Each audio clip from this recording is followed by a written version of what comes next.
Mateo capítulo 18. Cualidades y actitudes de los ciudadanos del reino. Comencemos. Versículo 1. En aquel tiempo los discípulos vinieron a Jesús diciendo: ¿Quién es el mayor en el reino de los cielos? Acá en el versículo 1 del capítulo 18 del Evangelio de Mateo, los discípulos vemos que a menudo se preocupaban por esta cuestión de la grandeza entre unos y otros. Y aquí parecen hacer esta pregunta pensando que Jesús ya había escogido a uno de ellos como el mayor entre los demás, o como si quisieran que Jesús decidiera cuál es el mayor entre todos. Entonces podemos imaginar a los discípulos discutiendo entre ellos acerca de cuál ellos era el mayor entre sus hermanos, y después podían haber dicho: más bien dejemos que Jesús resuelva esto. Finalmente, lo que está claro aquí es que los discípulos querían saber quién tenía la posición más alta en la administración que Jesús establecería prontamente aquí en la tierra. Sin duda alguna, los discípulos imaginaban un reino del Mesías, pero un reino temporal, terrenal, en el cual lugares o cargos de importancia serían otorgados. Y ellos también soñaban de una forma terrenal y material con una distribución, podemos decir, de honorarios y de oficios, o que se iba a constituir una monarquía terrenal, como redondo lo hacen en los reinos terrenales. Versículo 2 al 4. Y llamando Jesús a un niño, lo puso en medio de ellos y dijo: de cierto os digo, que si no os volvéis y os hacéis como niños, no entraréis en el reino de los cielos. Así que cualquiera que se humille como este niño, ese es el mayor en el reino de los cielos. Jesús, sin duda alguna, pudo haber respondido a la pregunta que le hacían los discípulos: ¿quién es el mayor?, pues apuntándose a sí mismo y diciendo: yo soy el mayor. Pero en lugar de eso, el Señor llama su atención a su naturaleza misma, a su esencia, al hacer que miraran a un niño como ejemplo, o decir que lo miraran a él como un niño. Y es que el hecho de que este niño vino cuando Jesús lo llamó, esto nos dice mucho acerca de la personalidad del Señor, ya que Él era el tipo de hombre al cual los niños iban o irían voluntariamente cuando Él los llamara. Y también al tiempo esto nos dice algo acerca de Pedro, porque si Pedro realmente fuera considerado como el primer papa en la manera en que los papas son considerados por esa teología, digamos, histórica católica romana, entonces Jesús mismo debió haber declarado aquí que Pedro era el mayor en el reino de los cielos, y no vemos que haya sido así. Dice también la palabra: si no os volvéis y os hacéis como niños, no entraréis en el reino de los cielos. Bueno, esto probablemente fue una gran decepción para los apóstoles, para los discípulos, pues ellos sabían que en ese día, o en esa época, podemos decir así, los niños eran considerados más como una propiedad que como individuos.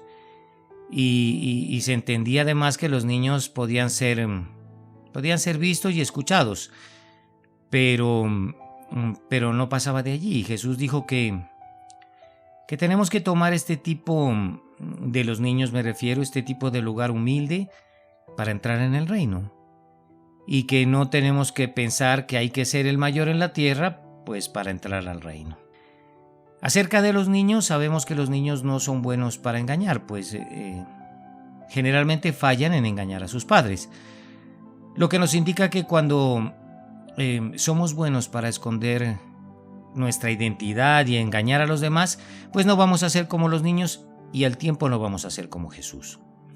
El niño pues es un ejemplo ideal, no de inocencia, de pureza o de fe, sino más bien de humildad, específicamente de esa humildad y de ese desinterés en el estatus social. Jesús sabe muy bien al respecto que debemos retractarnos en nuestra vida para hacernos como niños pequeños. De hecho, no está en nuestra naturaleza tomar un lugar bajo y humillarnos a nosotros mismos, pero Él nos manda a que nos retractemos. Por eso nos dice: si no os volvéis ya seis como niños. Entonces también dice en su palabra: cualquiera que se humille como este niño, ese es el mayor en el reino de los cielos. Aquí el Señor está abordando el tema de la grandeza, y de paso nos deja ver que cuando llegamos a ese lugar humilde que un niño tenía en esa cultura muy extremadamente humilde, entonces estamos en camino a la grandeza en su reino.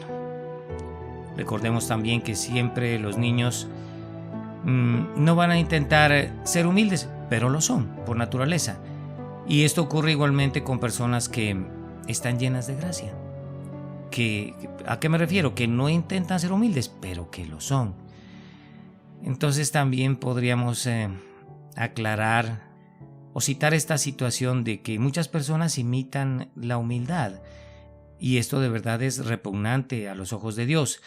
Mas la realidad de la humildad en una persona es atractiva a los ojos de Dios.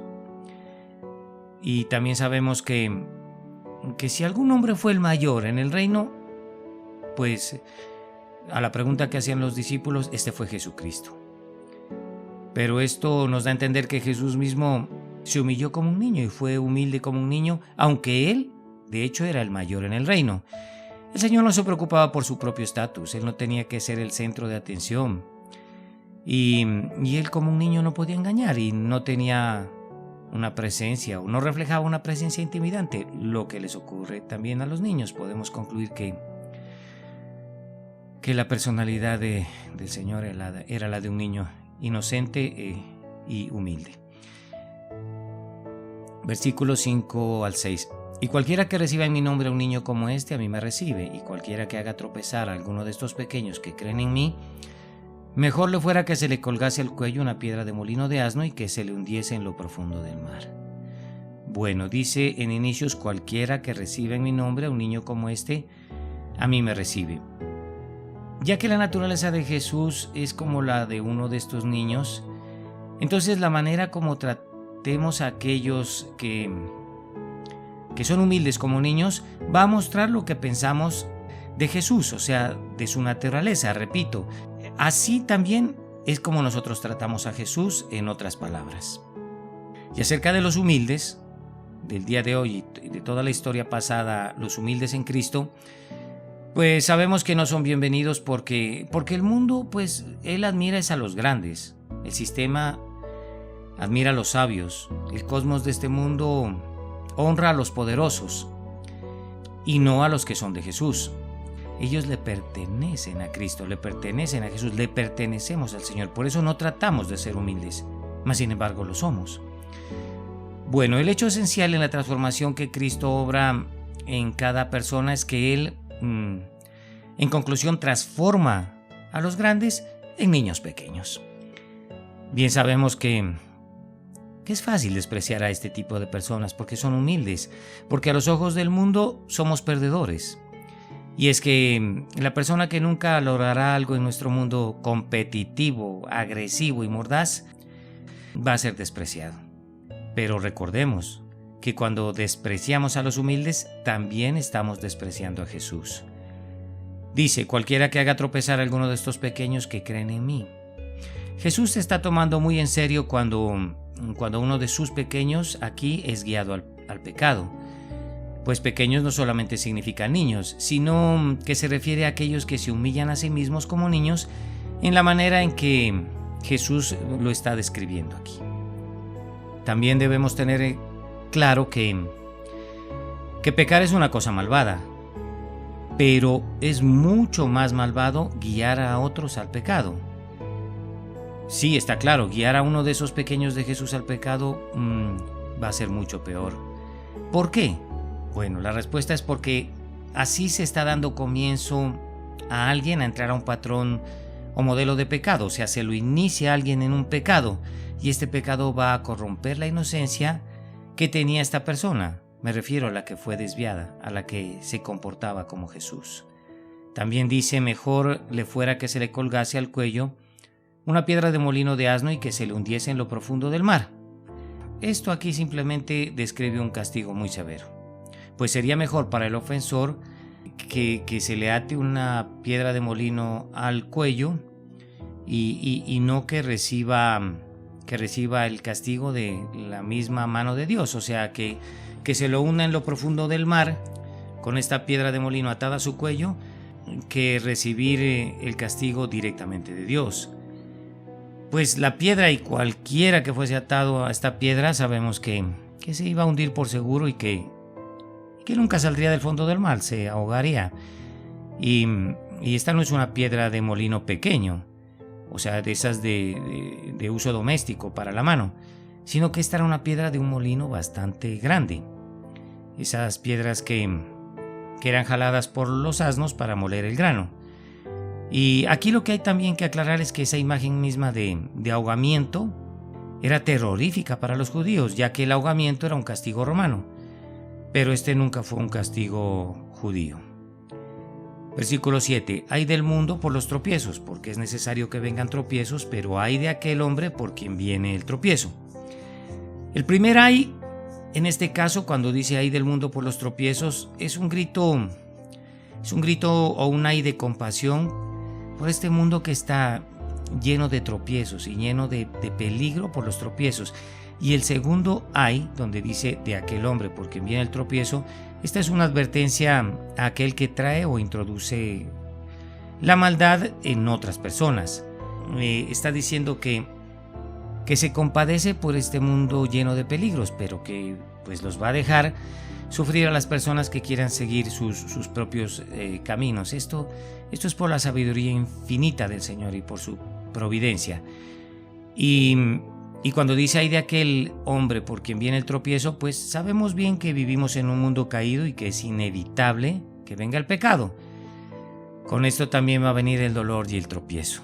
Sin embargo, la persona que traiga el tropiezo al inocente, esta es culpable ante Dios y esta no va a tener ninguna excusa delante del Señor. También se nos enseña aquí que podemos dejar, ir el enojo y la amargura por lo que las personas han hecho en nuestra contra, ¿cierto? Ya que Dios ha prometido tratar con aquellos por quien viene el tropiezo. Entonces, lo que también nos deja entender o nos demuestra que Él defiende y protege a los suyos. Me explico. Si tenemos a Jesucristo en nuestro corazón, o sea, si nuestra vida está en Él, es imposible que alguna persona venga y arruine nuestra vida.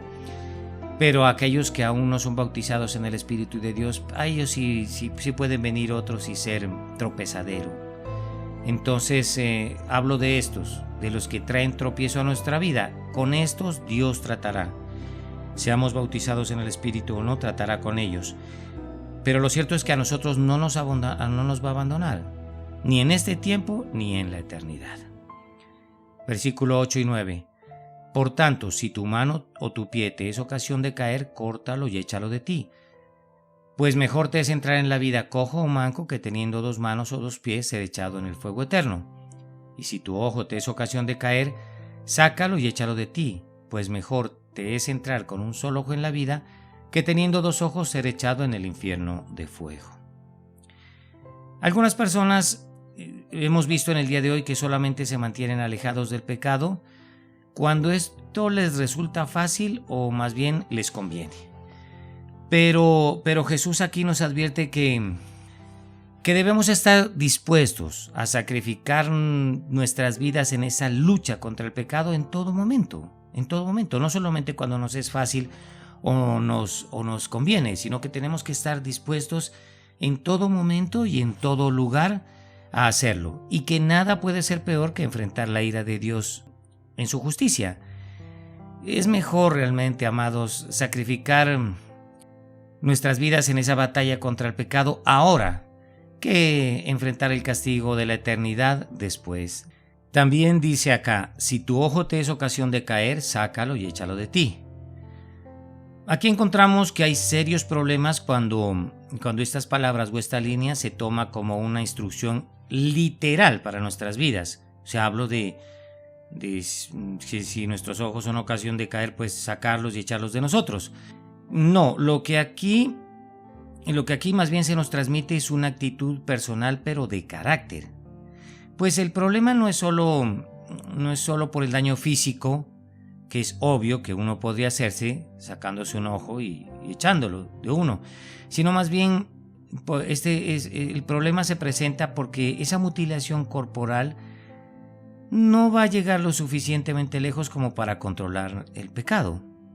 Tengamos por cierto que lo que necesitamos es más bien ser transformados de adentro hacia afuera, pues si nos cortamos la mano derecha, sabemos bien que todavía podemos pecar con la izquierda, o si me arranco el ojo izquierdo, todavía puedo pecar con el ojo derecho.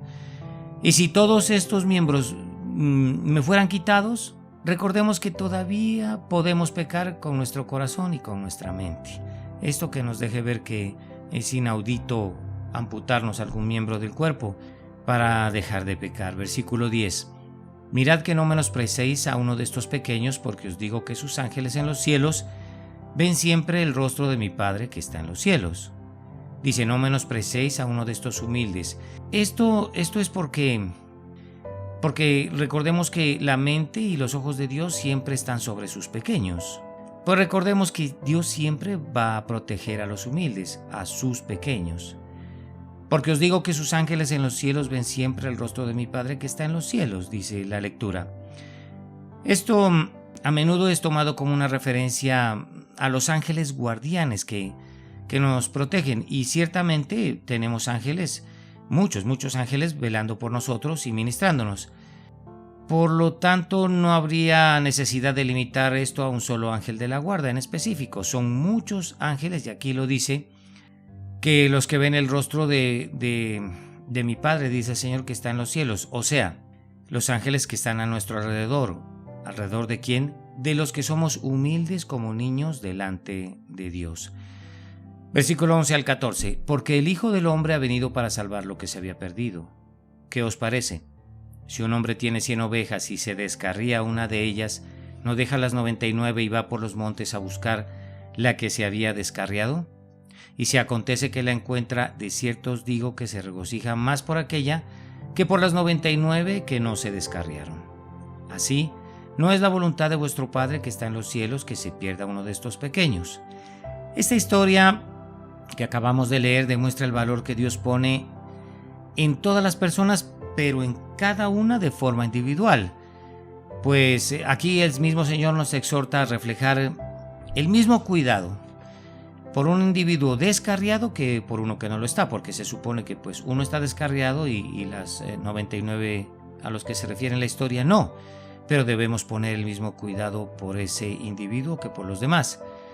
Pues está claro que debemos amar a los pecadores, ya que Jesús nos amó y murió por nosotros, recordemos, cuando aún éramos pecadores. Y pues claro, no debemos esperar hasta que veamos algo mejor en ellos, no, sino simplemente sentir un interés intenso por lo que son. ¿Qué son? Son descarriados y perdidos. También dice, si acontece que la encuentra, de cierto os digo que se regocija más por aquella. El pastor aquí estaba feliz cuando encontró la oveja, eso nos deja ver la historia, y no estaba ni enojado ni amargado por haber trabajado tan duro o por el tiempo que perdió buscándola, pues dice que su gozo rebosaba.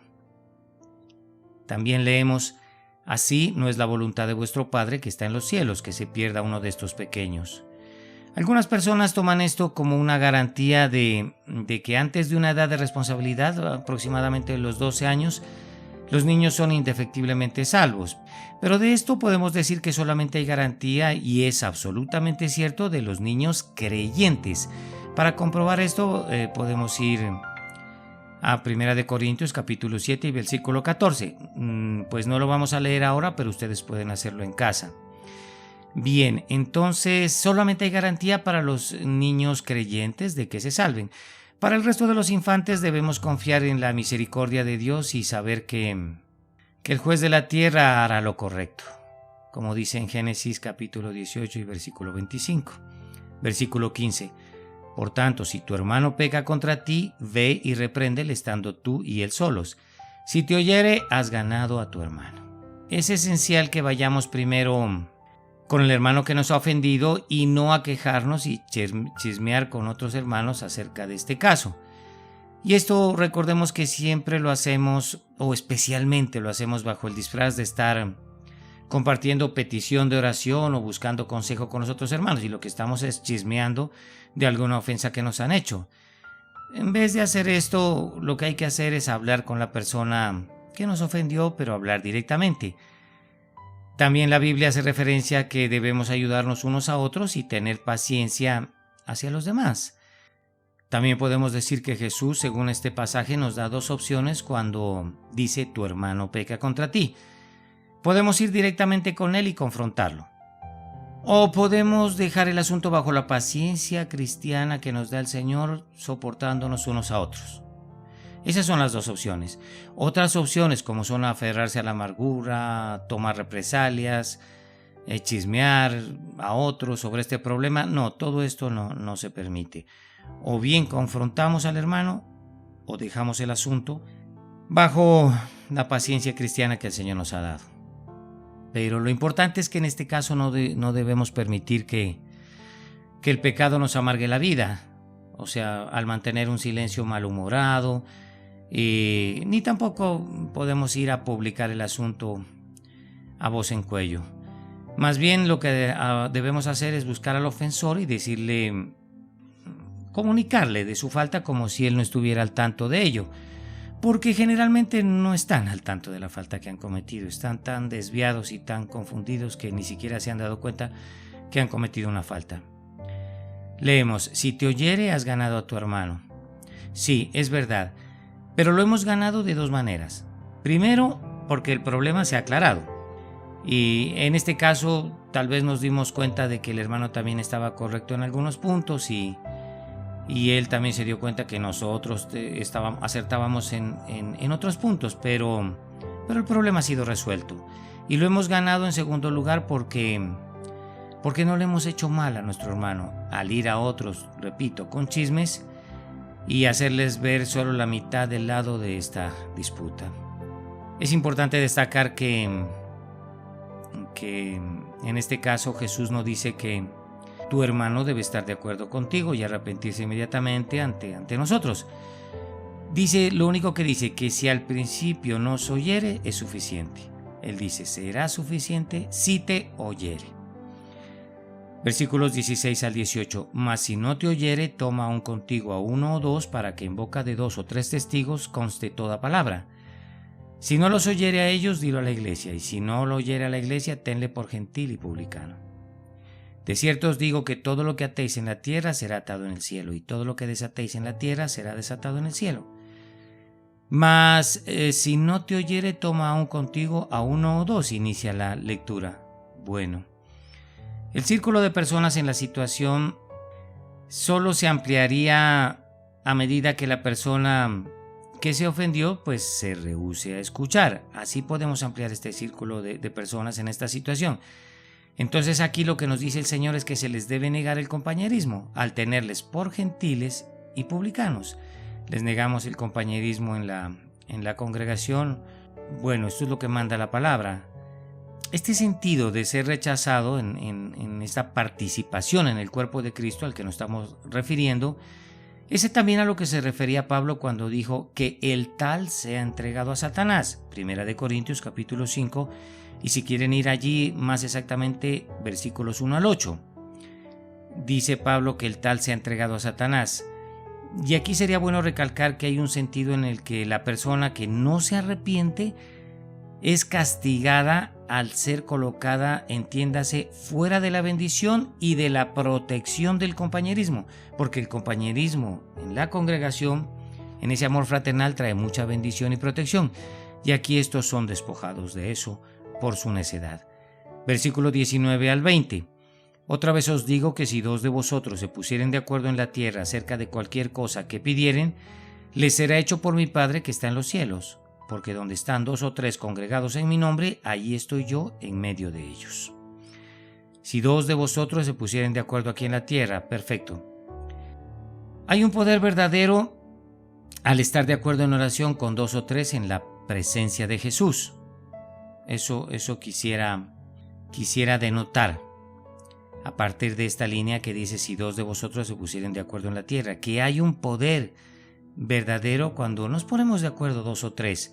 Y es que es de este poder exactamente de lo que se pierden pues los que no se han arrepentido y los que han sido excluidos del compañerismo en la congregación por su necedad también se quedan exentos de este poder que se desata cuando dos o tres se ponen de acuerdo en oración.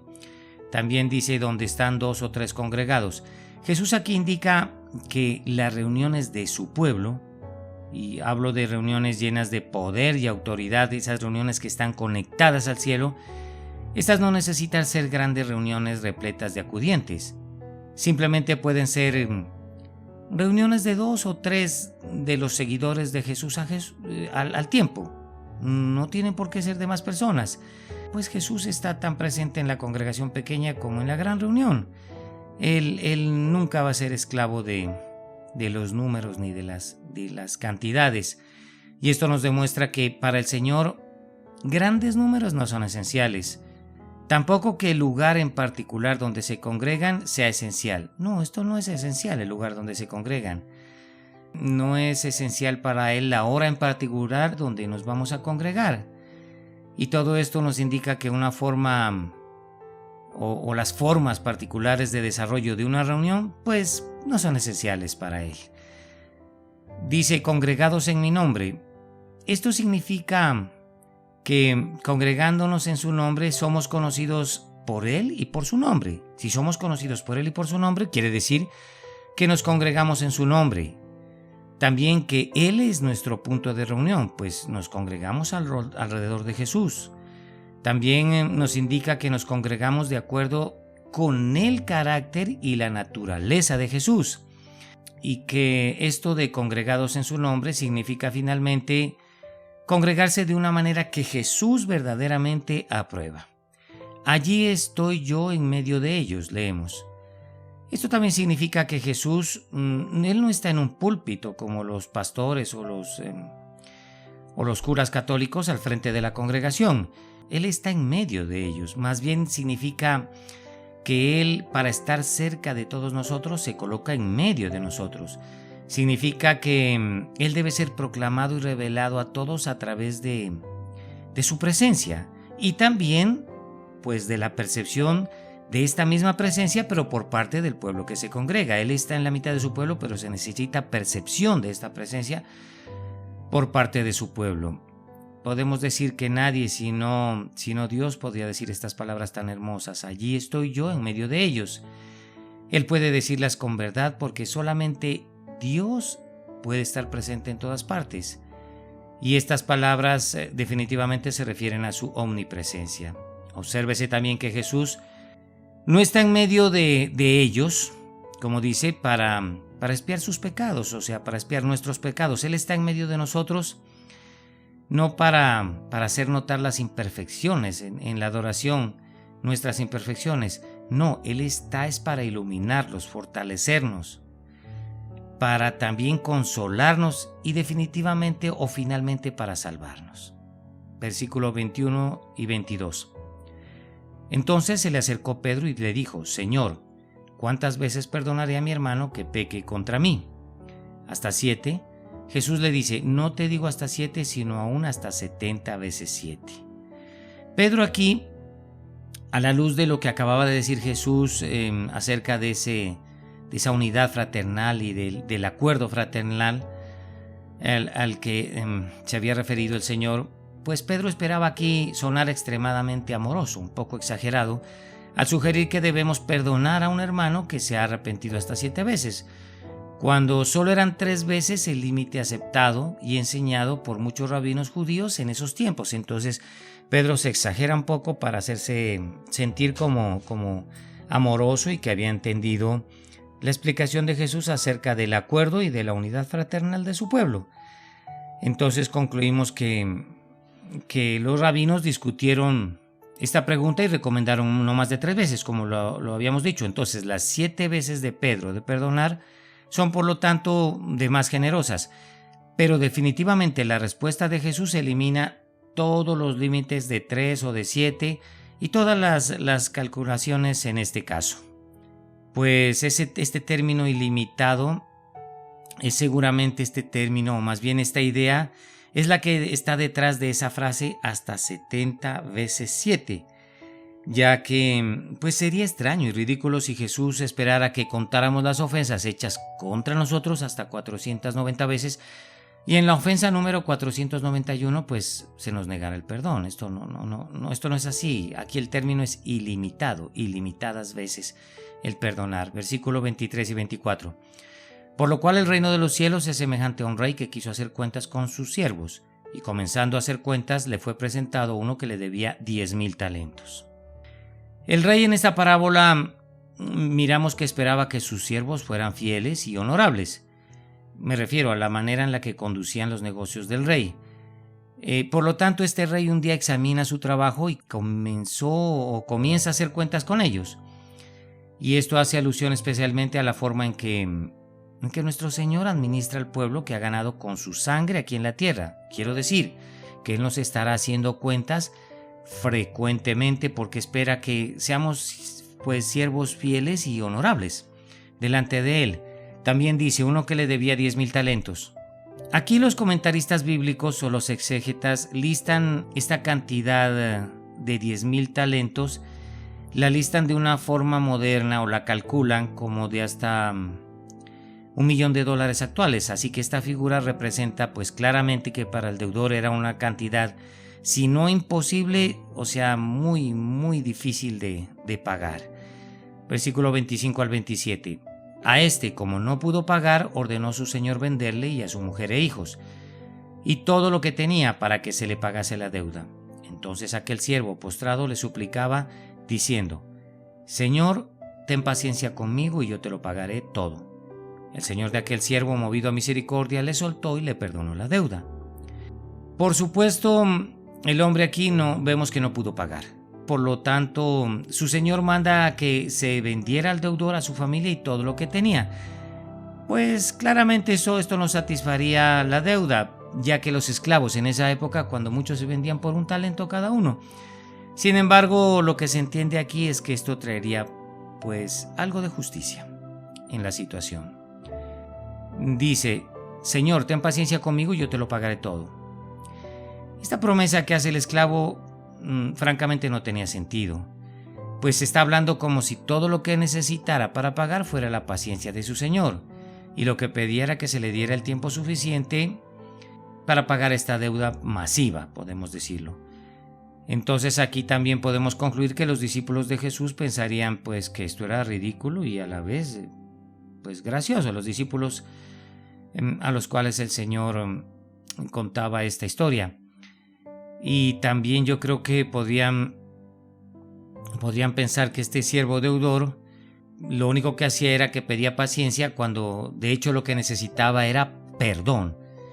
Eso era lo que podían pensar los discípulos y de hecho nos damos cuenta que nosotros también pensamos eso. Ahora, dice, el señor de aquel siervo, movido a misericordia, le soltó y le perdonó la deuda. Aquí el Señor Jesús lo que muestra, o el rey de esta historia, hablamos de la misma persona, en dos instancias diferentes, una espiritual y una terrenal. Lo que muestra aquí el Señor es misericordia, pero que fue provocada por compasión. Él tuvo compasión de este siervo y fue movido a misericordia. Y lo que hace es perdonar una deuda que obviamente nunca podría ser pagada. Y esto a pesar de las promesas que había hecho aquel siervo, pues que en realidad eran falsas. Versículo 28 al 30. Pero saliendo aquel siervo halló a uno de sus consiervos que le debía 100 denarios y haciendo de él le ahogaba, diciendo: Págame lo que me debes. Entonces su consiervo, postrándose a sus pies, le rogaba diciendo: Ten paciencia conmigo y yo te lo pagaré todo. Mas él no quiso, sino fue y le echó en la cárcel hasta que pagase la deuda. Este siervo, a quien se le acababa de perdonar una deuda que no se podía pagar, saliendo de allí halló a aquel que le debía dinero. Al toparse con él, lo tomó por el cuello y exigió su pago. Es lo que nos dice la historia. Y claro, dicho sea de paso, la deuda era real, eran 100 denarios, o aproximadamente el salario de unos 100 días. Así que esta no era una cantidad insignificante. Sí, era una apreciable, una cantidad, pero era casi nada en comparación con la deuda que le había perdonado su señor. Y aunque la deuda era muy pequeña, pues el reclamo se tomó con intensa ferocidad y violencia. ¿Y qué es lo que generalmente hacemos? O sea, aprovecharnos de un pequeño reclamo para presionar con mucha severidad, y erramos al hacerlo así. Dice, ten paciencia conmigo y yo te lo pagaré todo. Bueno, pues el hombre que debía la deuda más pequeña usó exactamente la misma súplica y apeló a la misma promesa que trajo misericordia al hombre que tenía la deuda más grande. O sea, se repitió el caso grande en el pequeño. Pero este hombre de la deuda pequeña no ganó nada, y el siervo que había sido perdonado mandó al otro hombre a una cárcel para deudores, lo cual estaba muy mal hecho, era algo inexplicable e irrazonable. Esto lo vamos a ver a continuación en el versículo 31 y 34. Viendo sus consiervos lo que pasaba, se entristecieron mucho y fueron y refirieron a su señor todo lo que había pasado. Entonces, llamándole su señor, le dijo, siervo malvado, toda aquella deuda te perdoné porque me rogaste. ¿No debías tú también tener misericordia de tu consiervo como yo tuve misericordia de ti? Entonces su señor enojado le entregó a los verdugos hasta que pagase todo lo que le debía. Dice al inicio, viendo sus consiervos lo que pasaba. Teniendo en cuenta que otros podían ver la maldad de su conducta, si el mismo siervo no podía verla, pues nos damos cuenta que a veces somos dolorosamente y para nuestra vergüenza ciegos. Somos ciegos a nuestra propia conducta pecaminosa y podríamos decir carnal, porque fíjense que fueron los consiervos de este mayordomo lo que vieron lo que pasaba, y me refiero a su mala conducta, y esto era muy adecuado porque el mismo siervo no podía verla, su mala conducta, lo cual nos puede ocurrir a nosotros, y eso será doloroso y vergonzoso a los ojos del Señor. También dice, le entregó a los verdugos hasta que pagase todo lo que le debía. Cuando el Señor se entera de esto, se enoja, y con toda razón, pues simplemente estaba pésimo, estaba mal que un hombre a quien se le había perdonado tanto, pues no perdonara. Entonces le dio al primer siervo su justo merecido. ¿Y cuál era este? Justicia en lugar de misericordia, que nos puede ser aplicado a nosotros si no aplicamos también misericordia como el Señor aplicó en nuestras vidas. Para finalizar, miremos el versículo 35. Dice, así también mi Padre Celestial hará con vosotros si no perdonáis de todo corazón cada uno a su hermano sus ofensas. Aquí el principio es claro. Dios ha perdonado una deuda tan grande que cualquier deuda que se nos deba en comparación es absolutamente insignificante. Es entonces cuando nos va quedando muy claro que ningún hombre puede ofendernos en la medida en que nuestros pecados han ofendido a Dios. Comparemos esta situación. Y es que este principio debe aplicarse también como se aplica en las cosas pequeñas que se nos hacen, también en las cosas grandes que se nos han hecho, porque no hay definitivamente comparación, no hay comparación con el perdón que nos ha dado el Señor. Dice también, si no perdonáis de todo corazón cada uno a su hermano sus ofensas. Con esto Jesús enseña un principio importante y que a menudo olvidamos respecto al perdón. Lo que nos deja ver, podemos decirlo, es que hay muchos cristianos sinceros que retienen el perdón de otros por razones equivocadas. Y lo peor de todo es que se sienten completamente justificados al hacerlo. Puede ser nuestro caso. Estamos reteniendo el perdón para otras personas y nos sentimos justificados al hacerlo. Debemos tener mucho cuidado de caer en este error. Por lo tanto, si fuera posible, deberíamos ser mucho más rápidos para perdonar al prójimo de lo que Dios es con nosotros. O sea, me refiero a no tener una precondición de arrepentimiento porque sabemos bien que somos pecadores perdonados que también debemos perdonar, puesto que nosotros tenemos una obligación aún más grande de perdonar que la de Dios con nosotros.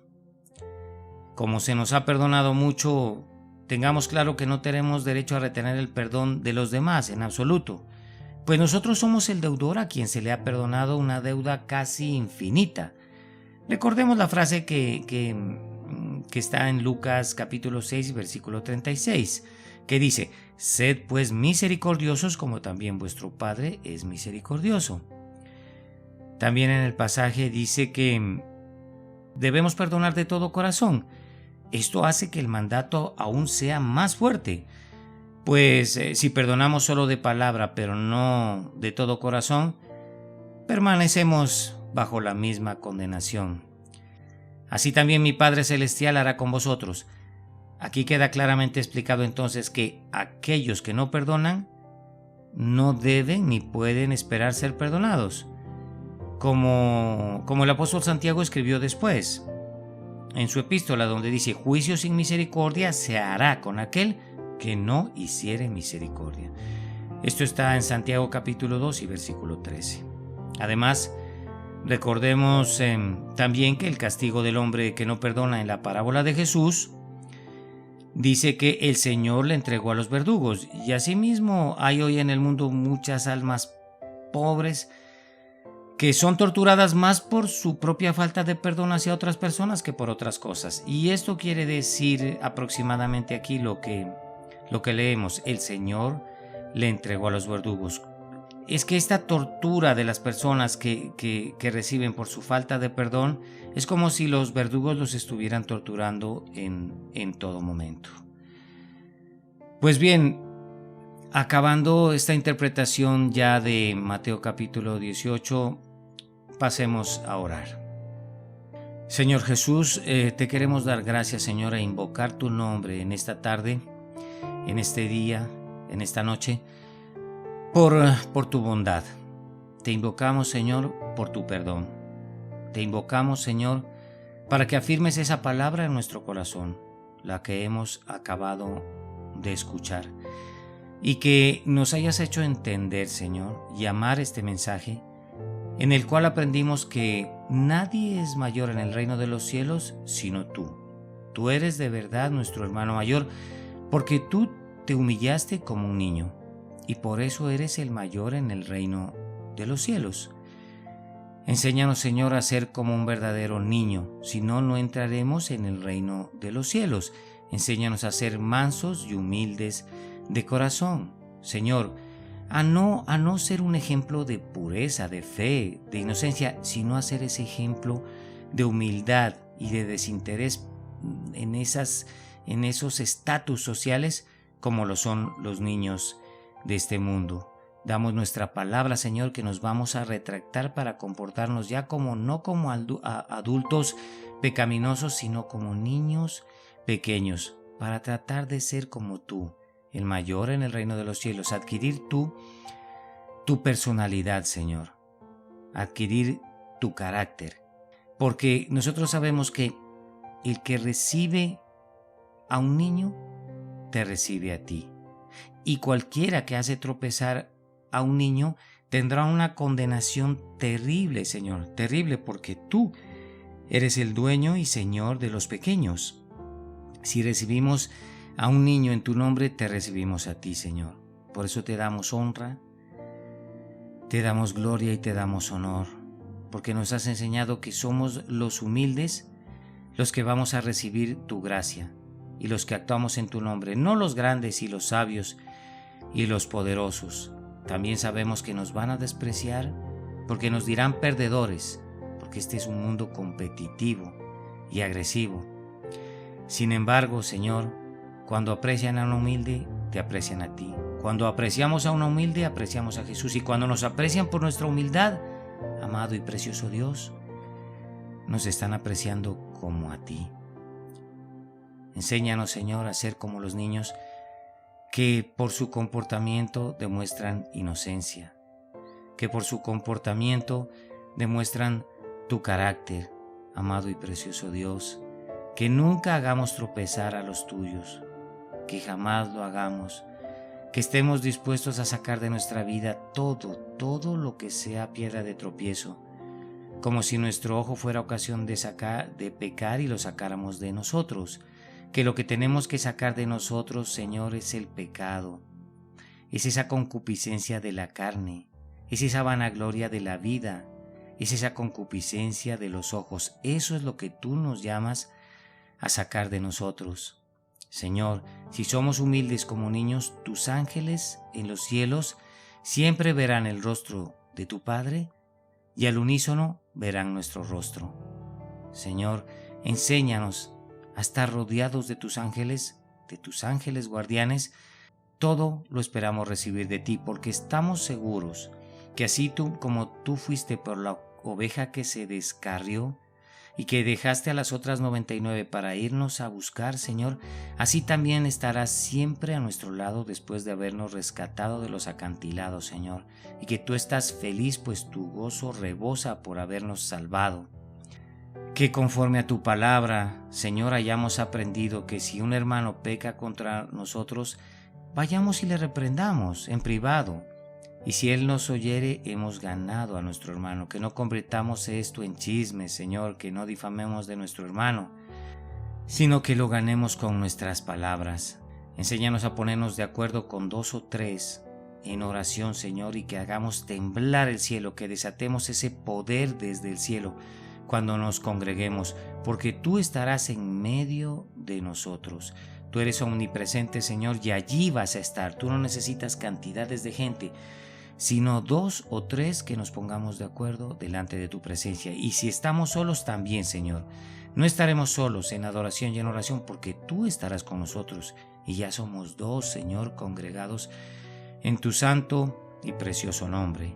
El perdón también nos fue enseñado en esta palabra, amado Dios, que el perdón sea ilimitado para con las personas que han pecado contra nosotros, y que también tú, cuando hagas cuentas con nosotros como ese rey que quiso hacer cuentas, nos encuentres a cuentas contigo, que seamos siervos fieles y honorables. Que nunca, Señor, nos descontemos con las personas que nos deben o han pecado con nosotros, porque tú has pagado por nosotros. Y es esa deuda infinita que nadie lo podría hacer. Nadie, Señor. Solo tú pudiste pagar por nuestras deudas, por lo cual ya no vamos a ir a la cárcel de deudores. Solo tú pudiste hacerlo y por eso te amamos, Señor. Por eso queremos hacer lo mismo, ser movidos a misericordia y soltar y perdonar las deudas, Señor, que tienen con nosotros, porque tú lo has hecho, amado Dios, con nosotros. Enséñanos a ser fieles, a tener paciencia, Señor, a no abusar de nuestros hermanos, a no aprovecharnos de estas situaciones, Señor, para que haya sobre nuestras vidas justicia acompañada de misericordia. No solo justicia, Señor, porque estaríamos perdidos. Ámanos de todo corazón y enséñanos a perdonar de todo corazón. Precioso Señor, que perdonemos sus ofensas a todas las personas que nos ofenden, pero que sea de todo corazón, y que seamos más rápidos que tú, Padre, aún en perdonar nuestras ofensas, porque nuestra obligación es aún más grande que la de ti con nosotros. Enséñanos a ser misericordiosos como también nuestro Padre que está en el cielo es misericordioso. Y también que hayamos aprendido en este capítulo 18, en esta interpretación, precioso Padre y eterno Señor, que si solo perdonamos de palabra, pero no de corazón, permaneceremos bajo la misma condenación. Te damos gloria, poder y majestad a ti, Señor, porque tú lo mereces, porque tú nos has enseñado a ser como niños y tú nos has enseñado a perdonar. Que las raíces de amargura en nuestro corazón por las personas que han criado ahí, por las personas a las que no perdonamos, desaparezcan, Señor. Te rogamos y te suplicamos en esta ocasión que tengas muchísima misericordia sobre nosotros y que la misericordia triunfe sobre la justicia. Qué bueno es alabarte, Señor. Qué bueno es estar en tu presencia, amado Padre, y decirte que no hay ningún Padre y ningún Dios como tú para nosotros en nuestra vida. Nuestro amor es sincero y verdadero, Señor. Enséñanos a ser fieles. Queremos ser como tú y tener tu fe, Señor. Qué bueno es saber que tenemos un Padre en los cielos que siempre tiene a sus ángeles rodeándonos y cuidándonos. Padre, te amamos. De verdad te lo decimos que te amamos y que estamos muy, pero muy enamorados de ti. que ya no soportamos el amor por ti, que queremos partir a nuestra casa con nuestro verdadero Padre, para que Él nos guarde en su regazo, Señor, para que Él nos proteja y podamos compartir su gloria, su hermosa gloria, Señor, en su Hijo Jesús. Amén y amén.